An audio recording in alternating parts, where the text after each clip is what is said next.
Né à Brno, en Tchécoslovaquie, depuis 1993, la Tchéquie, Milan Kundera est issu d'une famille où l'art et la culture sont considérés comme très importants. Son père Ludvík Kundera, 1891 à 1971, est un célèbre musicologue et pianiste, recteur de l'Académie Janik de musique et des arts de la scène de Brno. Il apprend très tôt le piano à son fils. La musique tiendra une place non négligeable dans la vie et dans l'œuvre de Milan Kundera. Son cousin Ludvík Kundera, 1920 à 2010, poète et dramaturge, est également connu.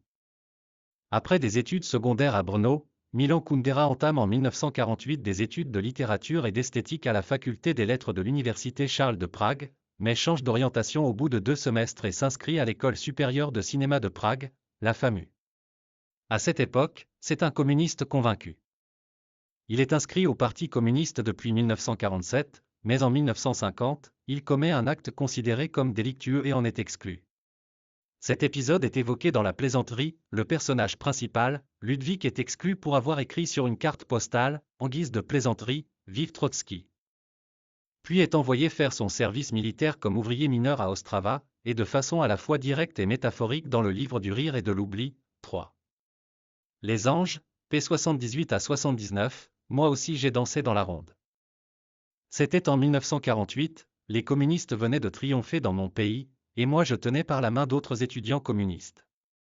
Puis un jour, j'ai dit quelque chose qu'il ne fallait pas, j'ai été exclu du parti et j'ai dû sortir de la ronde. Il termine ses études en 1952, interrompu quelque temps à la suite des agissements contre le pouvoir.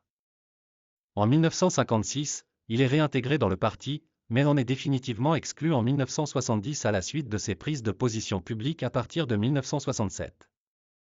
Son premier livre, L'Homme, ce vaste jardin, Lovgzaradaïra, en 1953, est un recueil de 24 poèmes lyriques dans lequel Kundera essaie d'adopter une attitude critique face à la littérature dite de réalisme socialiste, mais ne le fait qu'en se positionnant du point de vue marxiste.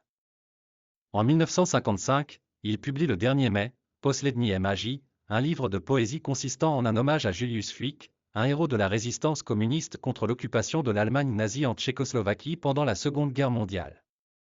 Suit en 1957, Monologue, Monologie, une collection de 36 poèmes dans lequel Kundera rejette la propagande politique et accentue l'importance de l'authentique expérience humaine. C'est un livre de poésie d'amour, le sous-titre est Kniaolas, le livre sur l'amour, d'inspiration rationnelle et intellectuelle.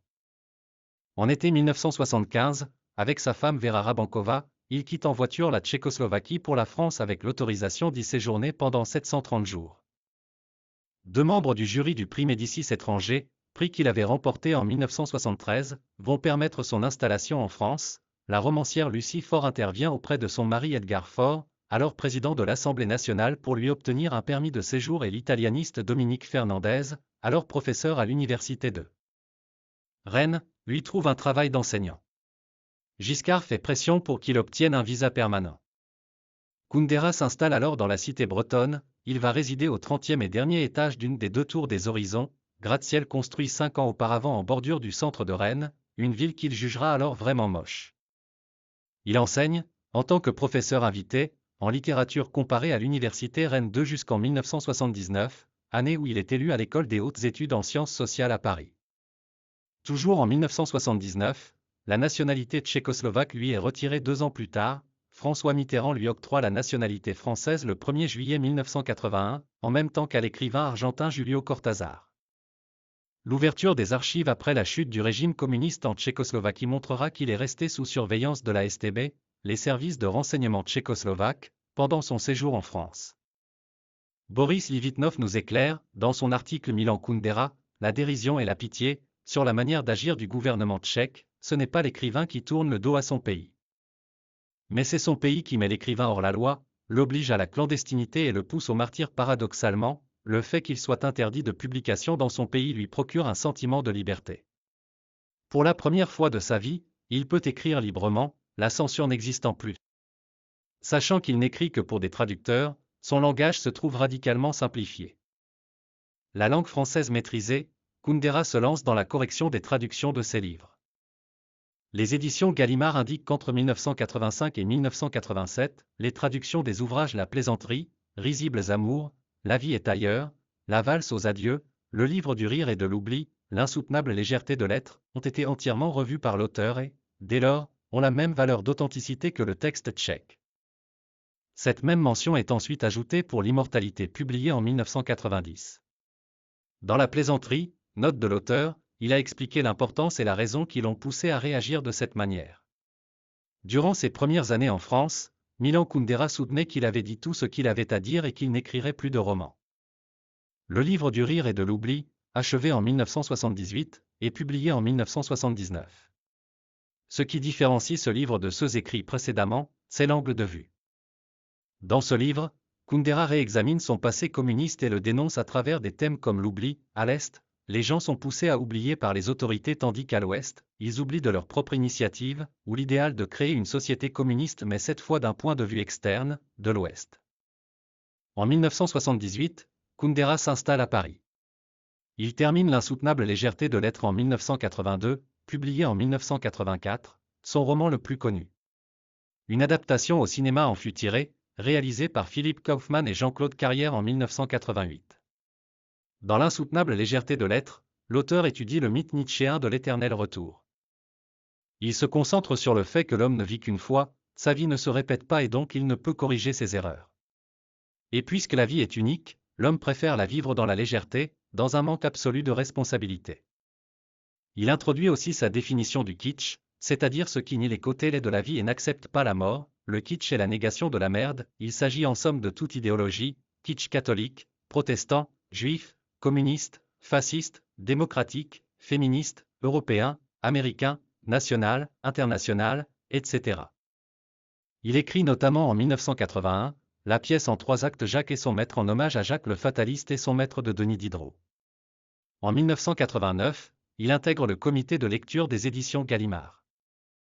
L'immortalité est publié en 1990. Ce roman se présente comme une méditation sur le statut de l'écrit dans le monde moderne où domine l'image. Il dénonce la tendance contemporaine à rendre toute chose superficielle, facilement digérable.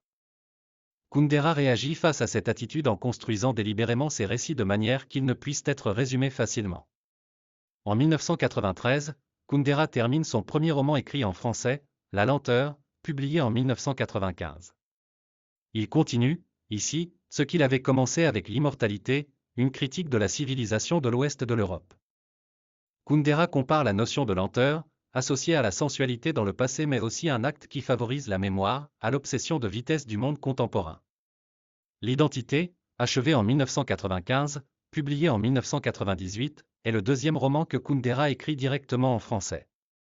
Tout comme La lenteur, l'identité est une œuvre de maturité. Ce roman est un roman d'amour. Il rend hommage à l'amour authentique, à sa valeur face au monde contemporain. Le seul qui puisse nous protéger d'un monde hostile et primitif. L'ignorance, publié d'abord en espagnol en 2000, en français en 2003, à partir du deuxième livre, on parlait déjà d'un cycle français dans l'œuvre de Kundera, d'un second cycle. Cette fois c'est confirmé. Les 3 romans partagent les mêmes éléments formels, moins de pages, un nombre réduit de personnages, néanmoins on retrouve l'écriture du cycle précédent. Ce roman parle du retour impossible, dans son pays d'origine. On retrouve une continuité dans les thèmes utilisés auparavant et ceux déployés dans ce livre.